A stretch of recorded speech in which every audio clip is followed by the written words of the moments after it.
Hey guys, it's Adam. I want to take a moment and personally thank you for listening to our shows, for downloading our shows, and for sharing them with your friends. With your guys' support, we just moved the Twisted 10 into the threshold of the top 100 comedy shows in iTunes. It made it to number 99, granted, just barely crept in there. However, that's still monumental for us. Out of the tens of thousands of podcasts that are out there, that's one of the most difficult categories to breach into. Thank you very, very much for helping us to get there. If you haven't already done so, please go give us a 5-star rating and give us a review, a short little 1-line, 2-line review, letting us know that you enjoy the show. iTunes reviews are like podcast currency.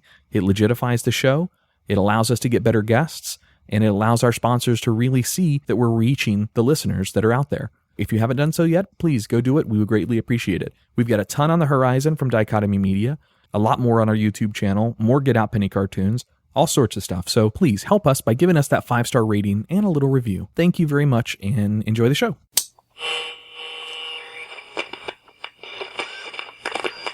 T-minus 10, 9, 8, 7, 6, 5. All 3 engines up and burning. 2, 1, 0, and liftoff. 1, 2, 3, 4.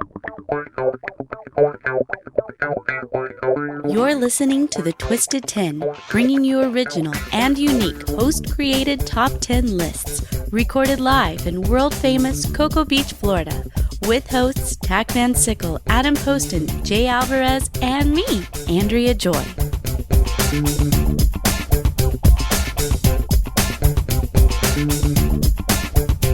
All right, welcome to another episode of The Twisted 10. Oh, all right. I am Adam. I am one of your regular hosts. However, I'm not hosting this week. We've got somebody else in line for that. I am Tach, and I'm also not hosting this week. Andrea? I'm Andrea Joy, and not hosting this week. Where's Jay? That must... Jay...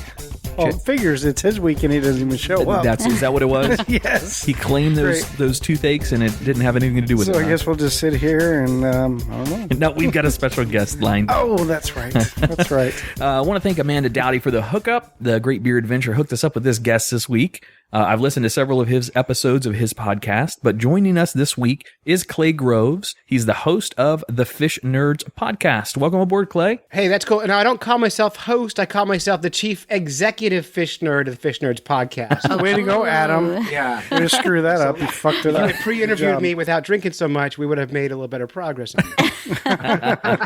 Nice. Hey, but thanks for having me. I got to tell you, when Andrea showed me your show, I thought, that's kind of dumb. I can't wait to hear it. So I downloaded her episode, loved it. And then the one about sex fetishes, loved it. And then I downloaded the entire back catalog, loved them all. And then I subscribed to your Patreon, giving you guys money because I love what you're doing. Yes, we were going to say that. Is he the one? Yes, this is the one. I wish I had thought of it because I'm pissed off that you're going to win big with this one. It's very good.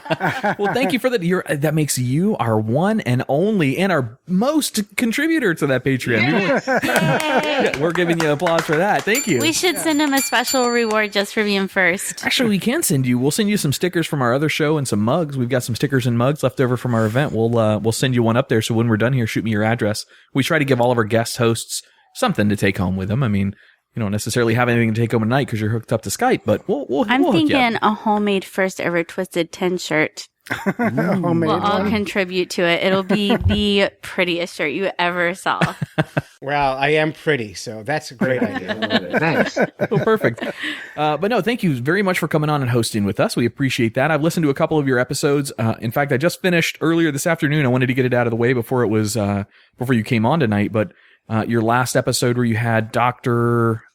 What is her name? Dr. Scholes? No, Dr. What's her name? Doc Martin. Dr. Martin. I knew it was something that sounded like a shoe. I remember that. And no, it was very entertaining. Martin. Dr. Scholes, also to do with feet as well. It's, it's along the Shoes same also. lines. But I know, tell our listeners a little bit about Fish Nerds podcast. Yeah, well, so the Fish Nerds podcast, we came out, gosh, I say we all the time. I get in trouble for this. But originally I had a co-host. His name was Dave Kellum. And we went on a quest to catch and eat every kind of freshwater fish in New Hampshire.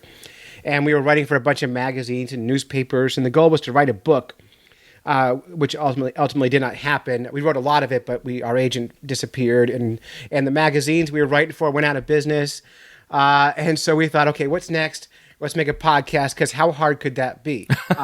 As you know, it's not as easy as one might think.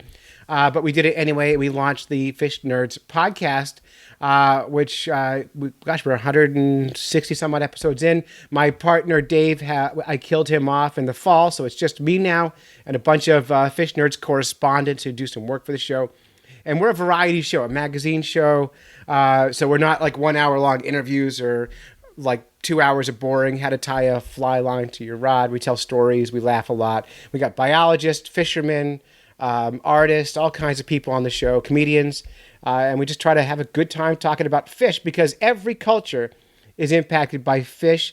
So we all have that in common. And so we can bring people together and laugh a lot. And that's the goal. That's awesome. Awesome. I had a question about your podcast artwork.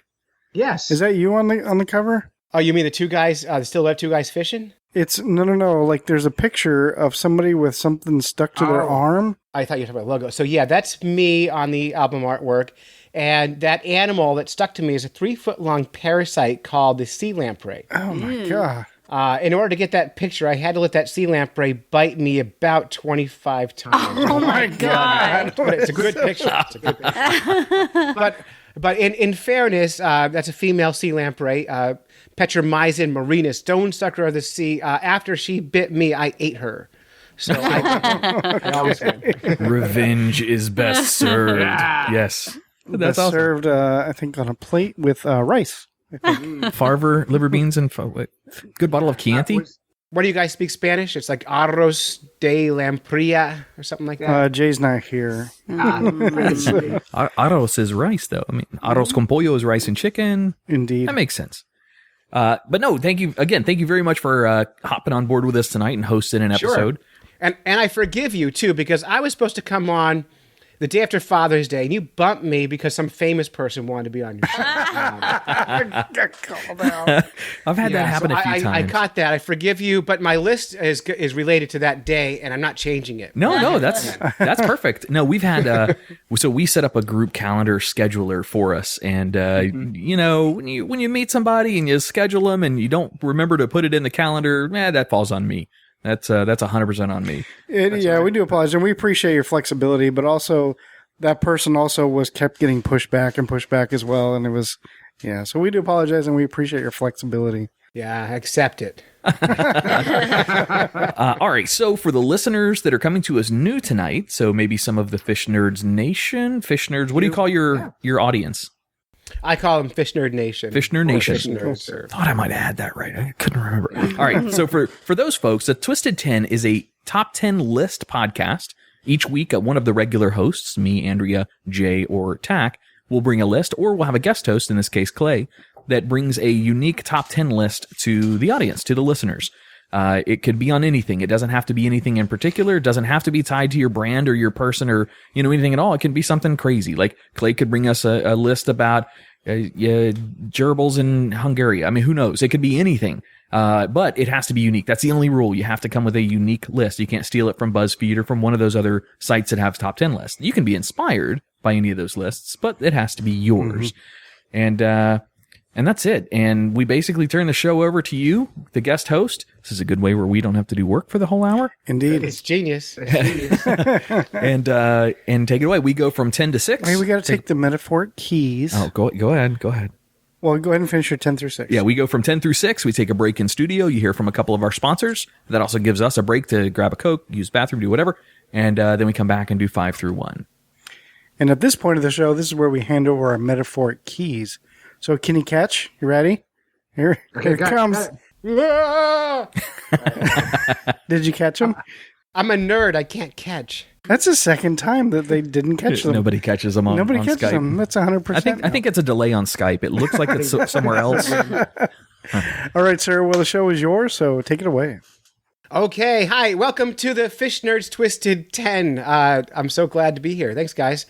So for those who weren't paying attention, I'm Clay Grove's chief executive fish nerd of the Fish Nerds podcast. And I've got a top 10 fishy parents list because I was planning on putting this list out around Father's Day before you guys pushed me back. He's not bitter. I'm not bitter. I just like to drill in a little bit. Here. So, all right, do you want to just jump right in here and start? Yeah, so basically you tell us what number you're about to do, and you let us fire back with a funny little quib or whatever we want to say about the number, and then we go from there. That's the only interaction we get really during your list. Right, you'll say, and we'll... Yeah, exactly. All right, so each one of these has a little bit of a funny quote. All right, so I wrote this list, and this is top 10 fishy parents.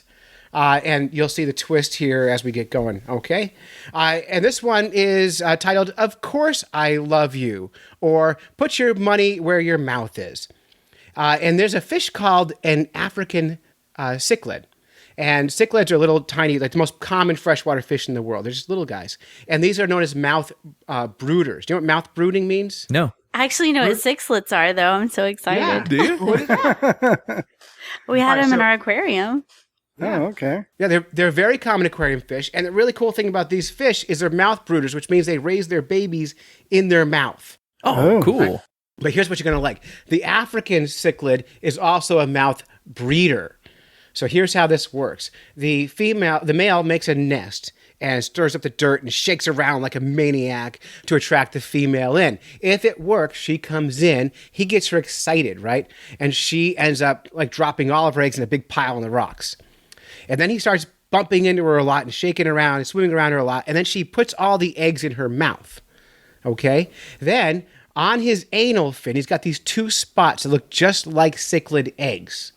And she thinks they're eggs. So she goes and tries to pick up those last two eggs. When she bites him on his anal fin, he sperms in her mouth, fertilizes the eggs, and she keeps them there until they hatch. I did this with a girl once. I had a little bit too much to drink. Definitely was not in New Hampshire, but Man. What? That is crazy. That's a hell of a good camouflage right there. Oh, I know. I've got these markers I've painted myself with these two little dots, just in case.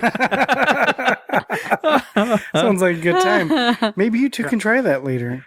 Hey, Andrea, you want me to I'll paint? film it. Okay, I'll try anything once. Cool. I'll paint something. Well, so I got to paint something on my body that she would want to have as food. Right. So chicken her wings. eggs or something. Yeah. I want a diet live. How about like a glass of wine or something? That All right. would definitely do it. Yep. My dick's gonna have a glass of wine painted on it tonight. All right. Yes. Small glass. All right. So that's number 10. 10. We do 10 through 6, right? Yep. So that's the African cichlid. And second one is the ultimate honey-do list. Is this number 9? Number 9. Number 9.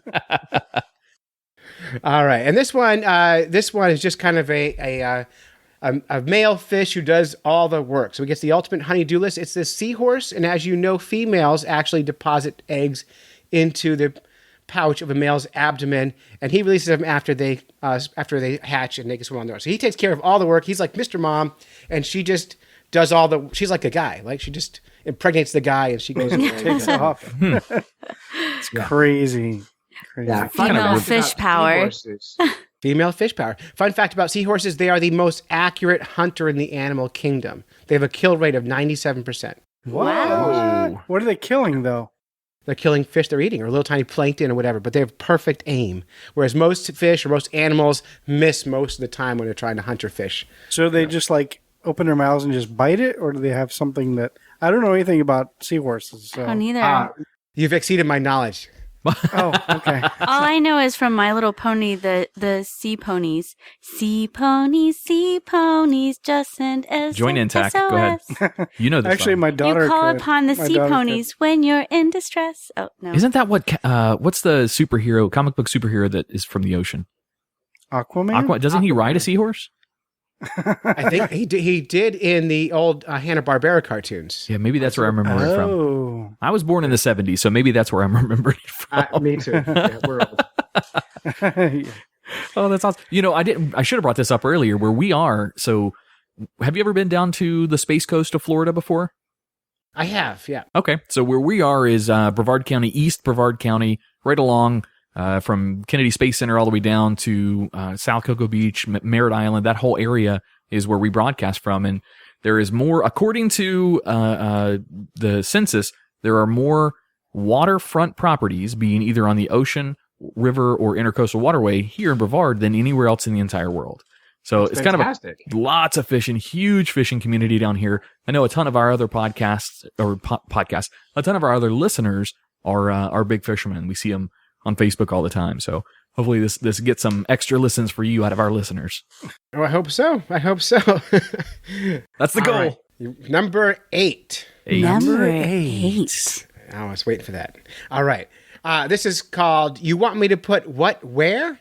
And this is about a blue-lined octopus. This is not a fish, but I like this one a lot. You're going to like this. So male blue-lined octopuses, these are little tiny, like 6-inch octopus. They have, one arm is shorter than the rest. And that arm is their sex arm. That's the only job of that arm is to make new octopuses. Is it like the phalange? Is it Third leg? Is that his actual, organ? Is that what that is? No, it actually delivers a package. It's called a packet of sperm, a handful of sperm, basically, to the female. And in order to mate, he has to deliver that sperm under the mantle of the female and impregnate her in her oviducts, right? Am I teaching you about sex? Yes, you Yes. All right. Learned so much from you. So in order to pregnate, he has to do that. Now, they can't tell males from females. They all look the same until you measure that arm or until you try to implant a packet of sperm. So they often will grab other males and have a handful of sperm and shove it into the other male until they find out, oh, you're a dude. Oh, that makes it really awkward the next day in the office. Yeah, it's like, hey, sorry, Joe, I didn't mean to do that. And then when they mate with a female, females are not always receptive to males, just like any other animal. The males do all the trying to figure out how to get laid work. So these guys want it so bad, they will chew their own arm off while it has a packet of sperm. That arm will swim by itself to the female and climb under the mantle and deliver the packet of sperm. Right out of town. There's no way. Yeah, it's totally real. Yeah, octopus are one of the few animals, and correct me here if I'm wrong, Clay, because you're the expert, but octopus are one of the few animals in the world that actually have what could be the equivalent of brain cells throughout all of their appendages. So they could act independently. Now, it's not a full nervous system that is along with those arms or tentacles or whatever, but they do have brain activity as far as their ends of their arms, which is really cool. What? Yeah, you're totally right. And so that arm, that specific arm, job is to make babies. So it drives right into that mantle and delivers it over and over and over. You know what this reminds me of? Did you ever see the movie Spaceballs? I have, yeah. You know, in the Spaceballs, John Candy's character was the man dog. What was his name? Barf? Yeah, Barf. Yeah. And they were in the bar, and his tail was going up the skirt of the waitress behind him. And he's like, I'm sorry, it's got a mind of its own. See this? This is the barf of the ocean. That's what this is. Barf. Yeah. Well, yeah. Perfect. All right. So that was the number 8.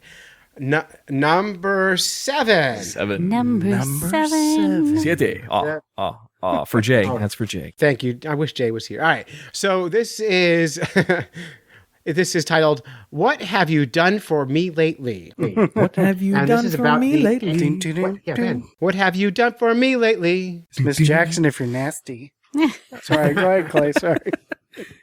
And this is the anglerfish. This is those big fish. those are awesome. Little lantern on top of the fish. Now, here's a really cool thing. Female anglerfish have put up with deadbeat dads who literally attach themselves to the females to become parasites. So here's what happens. Here's how these fish mate.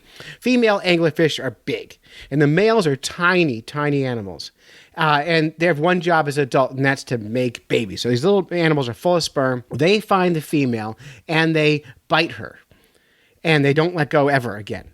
And they become fused to her body, turning into gonads. And their job is stay attached to the female until she's ready to reproduce. And their job only deliver sperm when she's ready for her egg laying. So the males literally become fused to the female and become sperm generating machines to make more babies. No shit.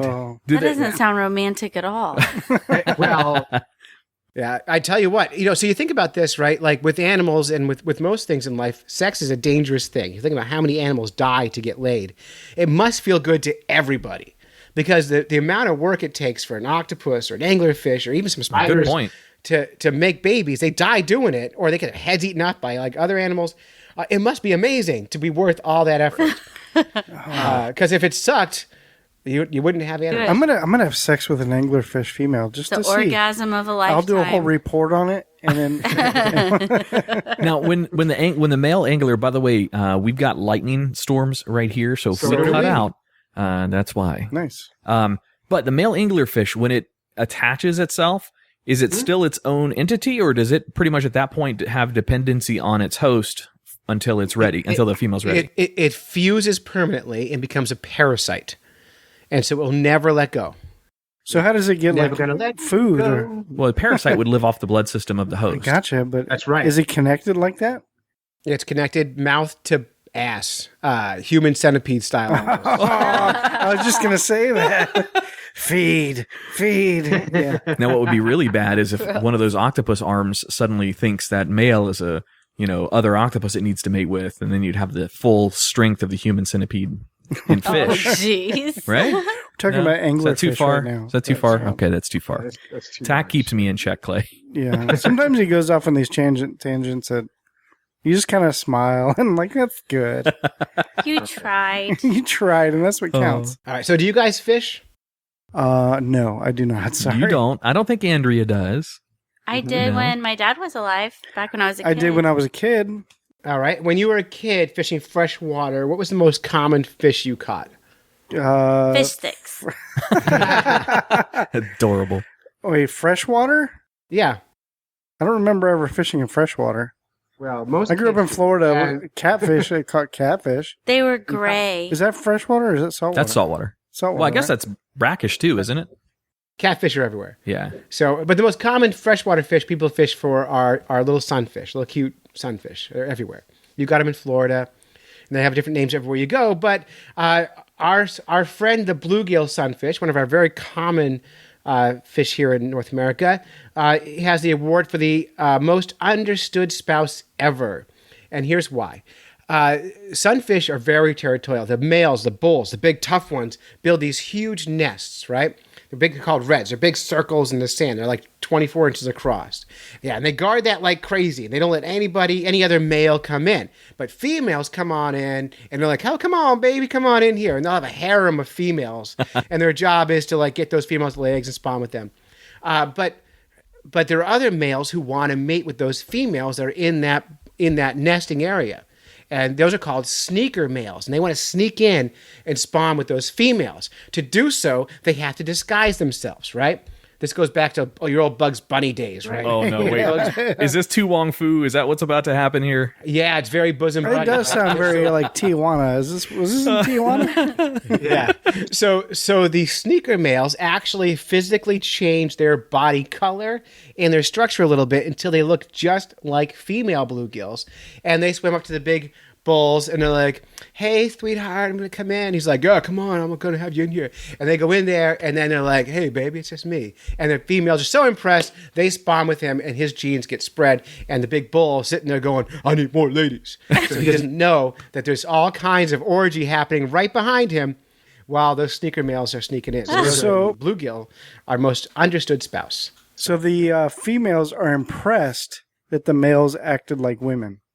Yeah, because they worked so hard to get in there. That's I think I would be successful then. That's a ninja fish. Yeah. So Clay, I'm a fish. I haven't fished really in probably the last year and a half. However, I'm a big fisherman down here as well. Here in the intercoastal waterways, my favorite fish to catch down here is snook. That is by far they're fantastic. my favorite. They put up a good fight. But when I was, I guess I was about 14, maybe 15, down at my grandparents' place down in Vero Beach, right on the intercoastal waterway, I had the biggest fight on a fishing pole that I ever had, and it was in the intercoastal. It was not a surf fish or deep sea or anything. I fought with this, whatever the hell was on the end of this line, for probably a good 2 hours. And for a 14, 15-year-old kid, that's a lot of time, especially on a rig that's probably less than $100. And my father came out, my grandfather came out, and I got this thing. I finally pulled this thing all the way up to the shore. And it's not like a joke or anything. It was actually a real animal, but it was about an 80-pound skate, or kind of similar to like a stingray or something. But it put up the biggest fight. And I was fishing on Sailor's Choice.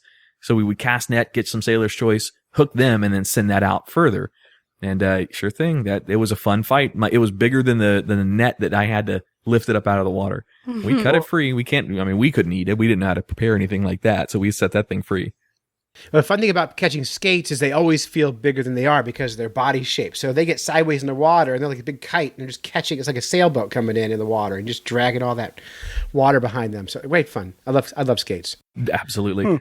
My kids, we've taken my kid, my son's 13, Andrea's daughter is 12, and we take them over to my folks' place over here in Merritt Island, and we let them fish with shrimp for a little while right off the dock. And 9 times out of 10, they don't catch anything for about 30 minutes. And with kids, even you said this on your last episode, you got to keep them entertained. Like when you took them out on that deep sea fishing expedition, you got to keep them busy. Kids watching a bobber is not going to keep them busy. So I had it ready here in the intercoastal down here. You chop up a hot dog, throw a sinker on it. Every single time you're going to catch a catfish. And sure enough, throw it down there. They're going to have fun. We throw them back. We don't eat catfish. Well, at least we don't. But they have a blast catching them. Yeah, catfish are cool. And you held catfish, right? Absolutely. So their skin, they don't have scales. Their skin is covered in taste buds. And so when you're holding a catfish, it actually can taste you. Ooh, weird. And just think of the last thing I did right before that, too. I'm dirty catfish. I'm about to tell you a story that is a little bit shocking as far as what I did as a kid. But when my father used to take me fishing underneath the causeways down here that go across the rivers, and my mother and dad and I would all go down there, and my father would catch a catfish or two, and he would toss it up to let me play with it. Well, for me to play with a catfish, I was a good old redneck boy. Basically, that's mutilating the catfish, basically. So I get to chop him up, and then he uses the head for catching crabs or doing whatever. But I had a blast doing that. Well, one day, my father throws up this catfish, and the damn thing probably was 16, 18 inches long. It was huge. It was a beast. And I was scared of it, because that little spine that they've got on their back is, they pop that thing up quick as hell. Well, my father comes over to try to help me get this catfish, to kill it, to use it for other bait. And he puts his foot down to step on the catfish to chop off the head. Yikes. And at that same moment, that catfish popped its spine up on its back. Yeah. Well, I didn't know as a little 6-year-old kid or however old I was what was going on, but my dad was hopping around with a catfish stuck to the bottom of his foot. So to me, it was hilarious until he pulled that off, and then all the blood came out. That spike had gone completely straight through the bottom of his foot, all the way to the other side. Oh, it's brutal. Oh, and their spikes are covered in bacteria and all kinds of slime that hurts a lot. A lot of people will claim that, like those common catfish, that probably was a brown bullhead, probably are poisonous. They are not poisonous, no venom in those, but it hurts for a long time, and more than just getting stuck with something. It is terrible. There are catfish, like in New Hampshire, we have a fish called the margin mad time that's 3 inches long and is venomous. So you get the same thing, plus you get the joy of a neurotoxin. So oh my God. Yeah. Is there some sort of dare to where, well, first of all, is the neurotoxin bad enough to kill you, or is it just, will it just mess up your day? No, it feels like a lionfish sting, only a smaller scale, because the fish is only 3 inches long. So it's not a big deal. It just wreck your afternoon. But he'll be okay. Yeah. But you can get even by eating them. And that's, what I do. I see a pattern with him lately. Yes, we do. Don't screw with me. I'll eat you. Are you a fan of, so obviously you like fish, but are you a fan of sushi as well? I love it. Do you? Okay. Yeah. Although I get a little afraid once in a while. When I catch, like, for example, like last year I caught an Atlantic salmon, which is very good on sushi, right?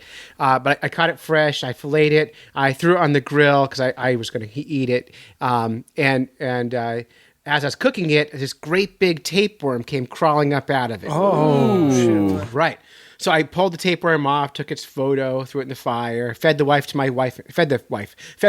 to my wife and kids, and then emailed a biologist. He goes, "Oh, that's a salmon tapeworm." And that's why if you're having sushi, you don't actually want fresh sushi. You want previously frozen fishes to be part of your sushi. So I got really afraid of sushi for a while. And then my wife heard me on the podcast talking about feeding her tapeworms. And that was a problem. That's a really good piece of advice, though. So freezing it would kill the tapeworm. Theoretically. Okay. That's a good piece of advice. Did not know that. Yeah, so fresh sushi is a little scary. I mean, you could see the tapeworms. I mean, if you're cutting it yourself, you should notice that. But fish are incredibly parasitic. There's so many parasites in fish. And most of your favorite fish in restaurants are full of parasites. And even some of them, they even put under black lights and pull the worms out before they bring it to the kitchen to cook it for you. Oh, you are just helping my seafood phobia. Andrea's not a big fan of fish. seafood. I have a seafood I love phobia seafood. since I was a little girl. So Tach is a cook actually, or Really? a chef, Yeah. or I'm not whatever a chef, but whatever you yeah. want to call it. Have you ever known that you can blacklight a tapeworm? No, I've never done that. Tach's gonna go get some fresh fish from Publix down here, and he's gonna go home with his blacklight and test it. No, definitely not. Yeah, it's things like cod and haddock are really full of worms. So the big fish. I like mahi though, is the best. Take the black light to the store with you, the grocery store. Just ask them if you can plug in your black light over the fish. Just looking. It's chicken. Don't mind me. All I right. swear we had number 6, 7. That was 6. So isn't it time for? Oh, is it? Oh, break okay. time? Wow. Yeah. All right. Fast. Well, we are going to take a quick break in studio, and when we come back, we can hear the remaining 5, as well as some recaps, maybe of 10 through 6. I think that'd be a good idea to catch us up. Well, cool deal. All right, Clay, give us a few minutes, and we will be right back.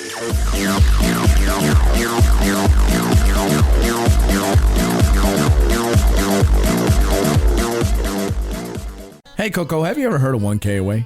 Well, it sounds like one of them groups that I hang out with every Thursday. Gosh, no. It's out of Sanford, Florida. It's a podcast by these 2 guys. They have no clue what they're doing, but you know what? It sounds awesome. They let black and ease like you into it? Oh, so many things to address there. But no, if you go to Google, just type in 1K Away. And if you go to Facebook, type in 1K Away. You'll find it. What the fuck is a Google? Oh, my God.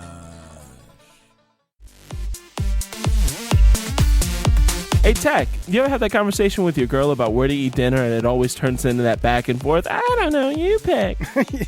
Yeah, every once in a while, yeah. Yeah, well, I've got an answer for you next time that comes up. Oh, yeah? Where at? The Salty Fox in Melbourne off of Old Galley Boulevard. Oh, nice. You know, I've actually been there, and the food was pretty awesome. Hell yeah, it was.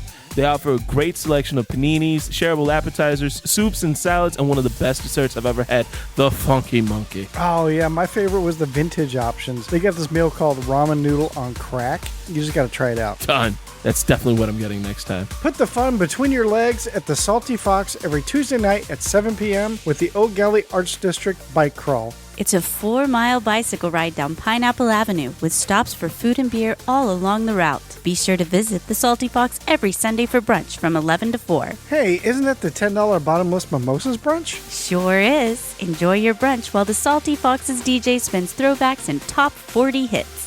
The Salty Fox is located in the downtown Oak Galley Art District on Oak Galley Boulevard. Check them out on Facebook at facebook.com/saltyfoxmelbourne or online at thesaltyfox.net. Hey listeners, be sure to mention you heard about the Salty Fox on our show and you'll get 10% off your meals.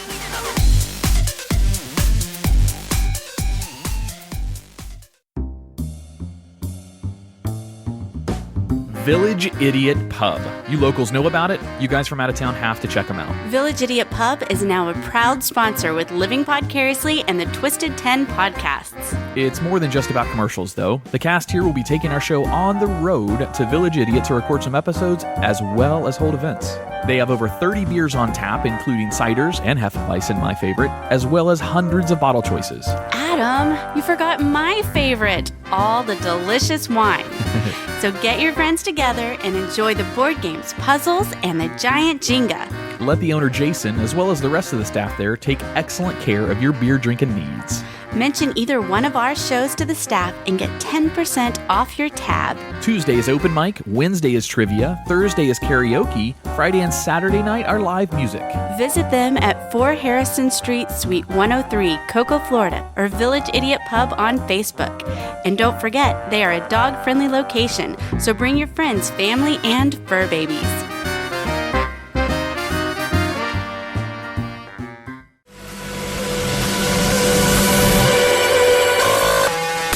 Hey, it's Adam. If you enjoy the hosts or the content of the Twisted 10, be sure to check out our other show. It's called Living Podcariously.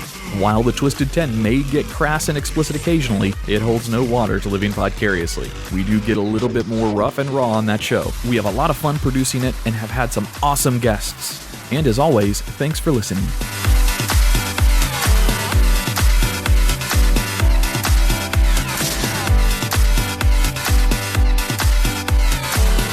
welcome back to the Twisted 10. Woot woot. This week is Clay from the Fish Nerds podcast, who's given us our top 10 list. Clay, can you give us a recap of 10 through 6? Yeah, in case someone's just coming in the middle, which I don't know how that happens in a podcast.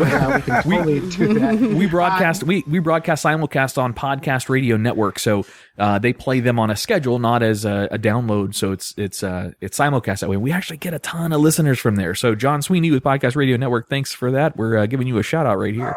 Ding. That's good. And Hang on one second. Hang on. Ollie, come here. Ollie.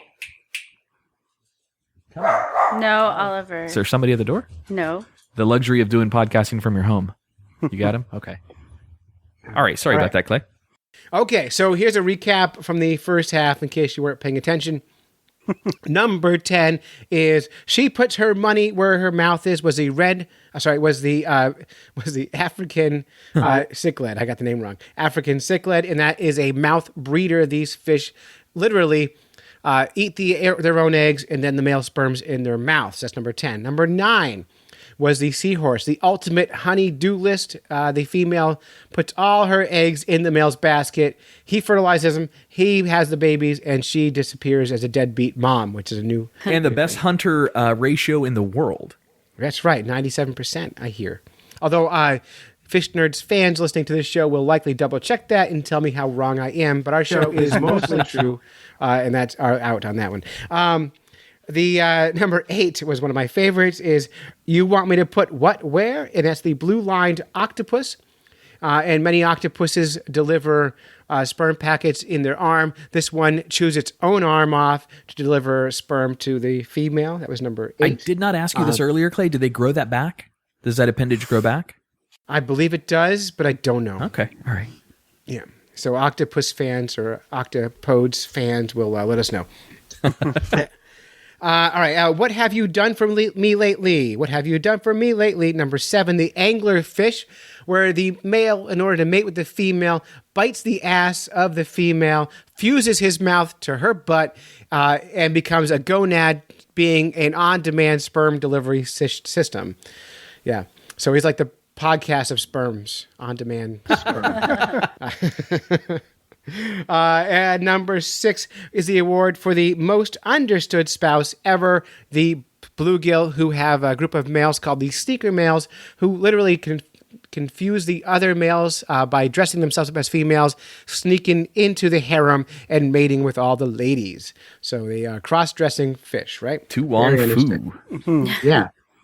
Yeah. By the way, I accept all people's way of living. We like them all, except for wrestlers. I don't like singlets. So that's my kind of personal vendetta. I like all kinds of people, except for those. Oh, that's awesome. Yeah. I threw that in because I work at a summer camp. And we do these activities every night. And last week, some of the younger counselors did a wrestling match for all the kids, and they were doing it in singlets, which I just couldn't stomach anymore. It was the only thing I've ever seen that I just can't look at. Yeah, those are kind of rough. I 100% agree. Well, how do you feel about the latest trend that's coming out now? What are they called? The onesies for men? The rompers? Rompers, yeah. Yeah. Same category? I support rompers as long as they're not skin tight. I wouldn't wear one, but I don't understand it. Just so you know, we are not for rompers here. I know we're for the vaping and all that, but we're not for rompers. Yeah, because when I see you, Tach, I see you with your romper on, a fanny pack, Bluetooth earpiece, and a vapor walking around. And to me, that's perfect. I do have a Bluetooth. Ultimate douchebag clothing. I forgot my fidget spinner. Don't forget about that. Oh, yeah. God, I hate those two. The woman that invented the fidget spinner, literally the woman who patented the brand, screwed up in her patent and didn't get credit for the millions and millions of sales around the world. But her answer is priceless. She said, "I don't want the money as long as children around the world enjoy my invention," because it literally was her invention. But she screwed up her patent. She's lying. Yeah, she's trying to feel bad. She feels terrible about it. That's adorable. Yeah, terrible. God. All right. Oh, now I'm sad. Think about that singlet again. You'll be okay. Okay. Oh, thank you. All right. So let's jump back to our list. All right. All right. We're about down to number 5 here. Number 5. God. And this list is who wants to be the dad? And all the rest go, not it, not it, not it, not it. And this is the blue streaked cleaner wrasse. And this is a really cool fish. These are reef fish. You have them down your way. They live in giant groups. One male and a whole bunch of females, right? So that one male's job is to mate with all the females in his harem. This is my kind of fish. Yeah. Oh, yeah. It's like, oh, yeah. Now, if he gets eaten by something or speared by a spear fisherman, no other male will move into that harem. Instead, what will happen is one of those females has to become a male and do the job as male. So these are fish can change sex. A lot of fish can do this. And so they will change from female to male and then take on that role as harem manager. And that's the blue streak cleaner wrasse. And I don't know how they decide which one gets to be the male. I think they all put their fin on their nose and go, not it, until the last one. That's the one choice. And then suddenly he's a dick. He pees standing up, doesn't put the toilet seat down. Terrible. Do they tell the male before they do it, or is it just like a surprise? Well, the male is gone. Oh, the male leaves. I got it. They don't do it unless he's gone. So there's only, in these groups of fish, only one male gets to be around.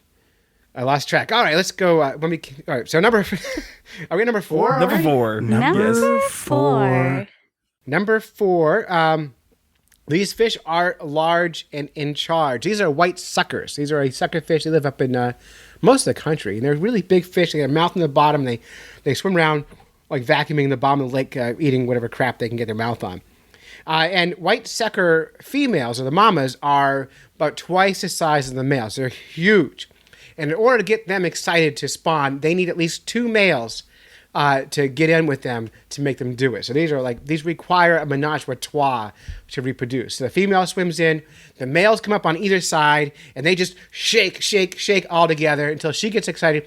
She drops all her eggs. Both of them blow all their sperm all over the eggs, and then that's it. They all leave, and other fish eat their eggs. But they require a threesome to have babies. Nice. That's if I was a fish. That would be the fish you would be? I don't know. That one that adheres to the body sounds pretty fun too. Yeah. Now, Andrea, how do you feel about the devil's threesome? I'd laugh because Adam just talked about that like last episode. I think. No threesomes. You know what that means.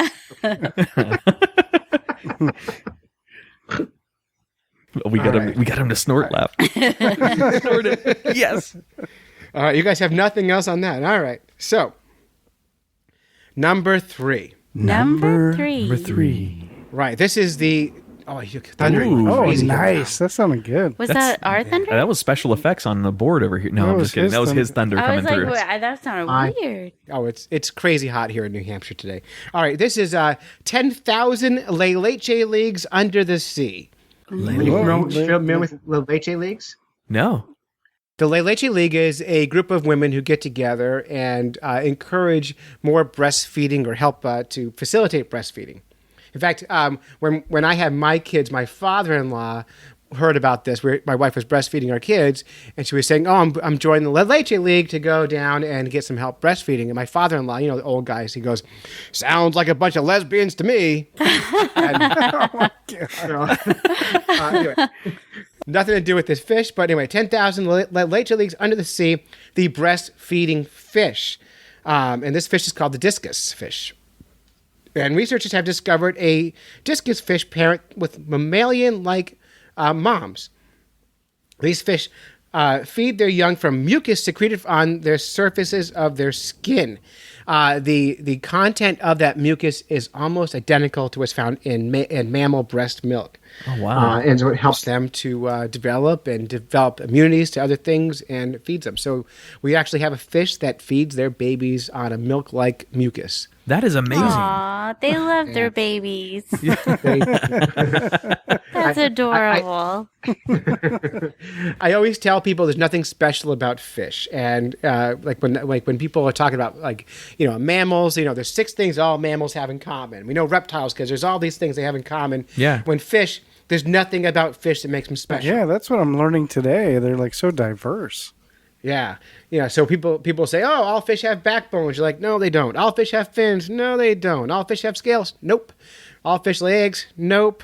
Ariel could sing really good. Ariel could sing really well. The Little Mermaid. Oh, right. But that was a very special I think fish. I think I heard Clay. I think I heard his heart just break right there. Like she's talking about mermaids on the show. Uh-oh. I know. It just make me sad inside. It's funny. I when I was in high school, I had to perform in a Little Mermaid at Busch Gardens. So there's a special place in my heart for Under the Sea. I hated the music from that. But when you're in show choir and a nerd, you suck it up and you stand and you go, sometimes it's better down where it's wetter, take it from me, and you just do the work. Oh yeah, I've been there. Bravo. I've been there. Clay, I still do it. Tach, Clay doesn't know us too well. I'm going to take what he just did there and I'm going to remix it with the music in the background. I'm going to slap some R&B on it. No, I'm kidding, Clay. I won't do anything. I will send you some Fish Nerds decals and a hat if you do that. Done. Consider that done, sir. All right.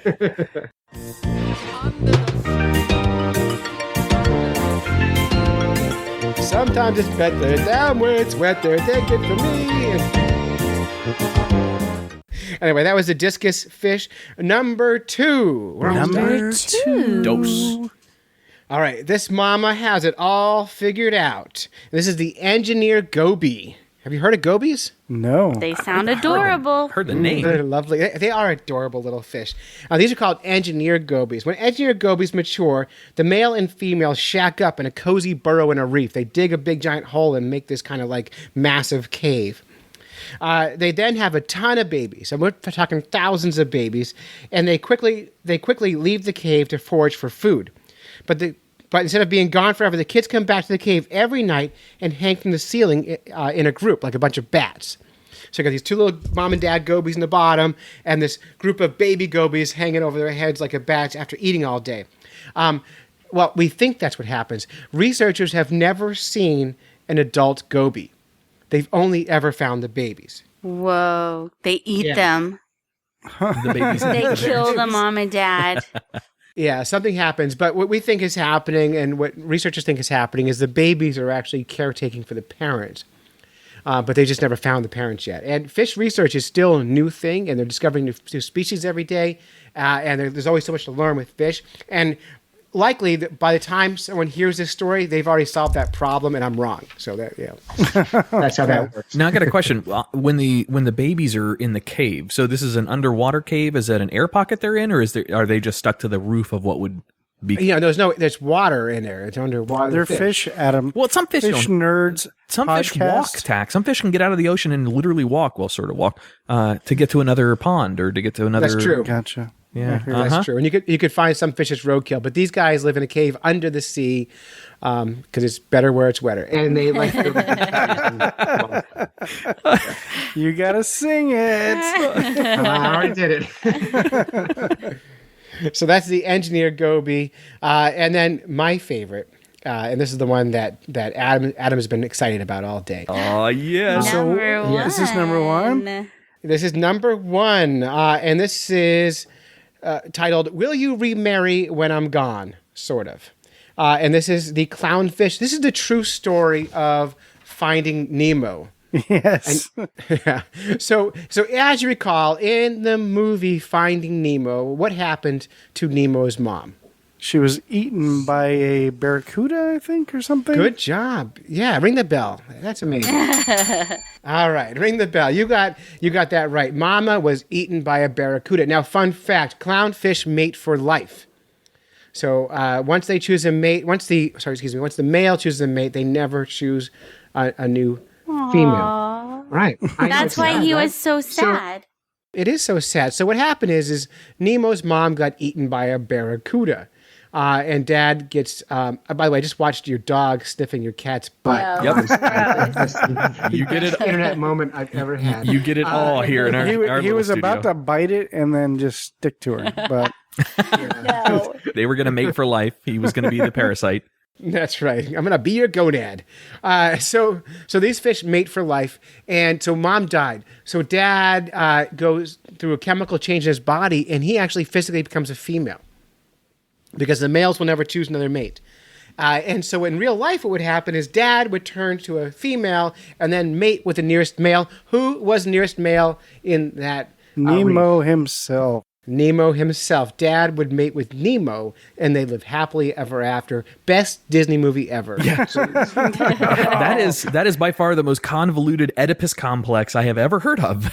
I know. It'll be a very different movie. Yes, it would. That takes it to a whole nother level. So Nemo's dad becomes Nemo's mom, becomes Nemo's girl. And then what is their kids? So they would be like, it's Uncle Dad Mom. Or like what? This is my wife dad. Well, bring it forward one more generation. Let's say Nemo's mom, dad, whatever you want to call it, got eaten by a barracuda, and now Nemo's got new babies. Oh, jeez. Nemo would shack up with his babies. Oh, yeah. That were already incestual. Welcome to Orlando. Mom, wife. I was going to say, people are doing the same thing. In Orlando? You can, no, anywhere. You can change. If you don't feel like what you are, maybe they're just change. maybe they don't feel like they were supposed to be a man, so they want to be a woman. I agree. They go to the little fish surgeon, get some stuff done. The tiniest instruments ever. They're not called surgeons, they're called sturgeons, right? I'm glad the show's on. Hit the bell. So punny.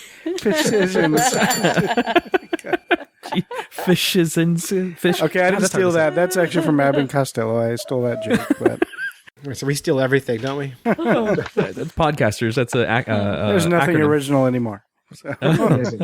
So that's the top 10 amazing fishy parents. That is actually that was very fascinating. That was a great story.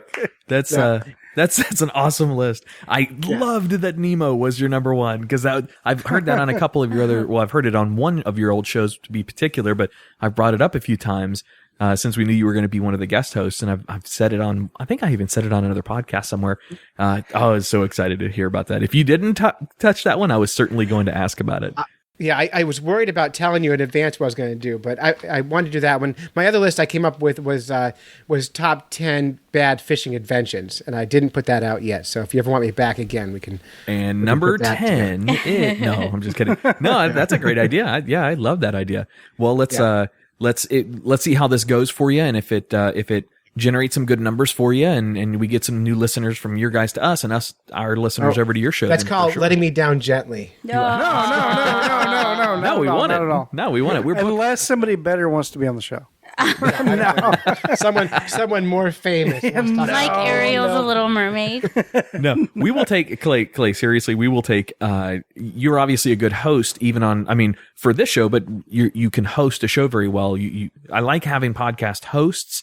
Not necessarily just guests or maybe a personality from another show or something. Podcast hosts know how to run a show. So yeah, we absolutely love it. Not only are you professional, but you give us another week off of having to do our own research. So yeah, it's win-win for us. I mean, it's all good. It's all good. No, that's very cool. Awesome list. Thank you very, very much for that. Where do you want to send our listeners to find you or find your podcast or find anything you want to plug? I mean, it's your show, so you can give away anything you want to here. Yeah, so our show can be found, of course, all the places you get podcasts. And, of course, fishnerds.com is the website. And all of our action on social media happens through a private Facebook group called the Fish Nerds Podcast. So whenever you're online looking for us, that's the best place to go is Facebook. We're on the Twitter. We're on the Instagram. I tried Snapchatting, but no one wanted to see me naked, so we skipped that. Oh, that can't be true. Yeah. I can't figure out Snapchat either. I'm a consummate never nude, so there's no chance to see me naked anyway. Well, I see the lightning behind you, by the way, in your webcam. That's awesome. Yeah. Oh, it's nasty out. Yeah, it's gonna be great. I love storms. Yeah, you should come here to Florida. We have them almost every day. Yeah, I've been. I was happy to leave. But I like visiting Florida. I went fishing in the highlands of Florida a couple of years ago. There's a kid down there named Lunker Louie, who was like this 10-year-old fishing prodigy, and I drove down there to fish with him for a day, and it was a totally insane thing. Just this kid who knew how to do everything. He was on the cover of a bunch of magazines, and his neighbors were these crazy racists. and they actually had signs in their yard about why they shouldn't have black people living next door to them. Oh my God! Like that level of racist in the Highlands. But they would when I was interviewing him, they had an airboat, and every time I turned the microphone on, they would turn the airboat on. Like just to blow us out. That sounds like most neighbors in Florida, to be honest. That sounds about right. Yeah. There's some pretty cool things down here. Tach and I both work out at Kennedy Space Center, and as employees on the Space Center with our badges, we're allowed to bring guests for unbadged guests for one purpose only. That is to take them fishing. You're allowed on KSC. With no, I don't have to check you in. I can literally drive to the gate with, I think it's up to 3 people.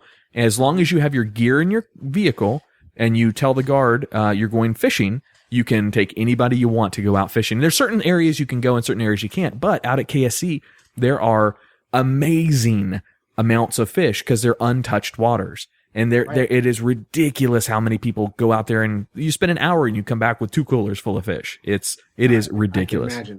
I can imagine. I fished. I went on a conference in Florida a couple of years ago in Orlando at a golf course.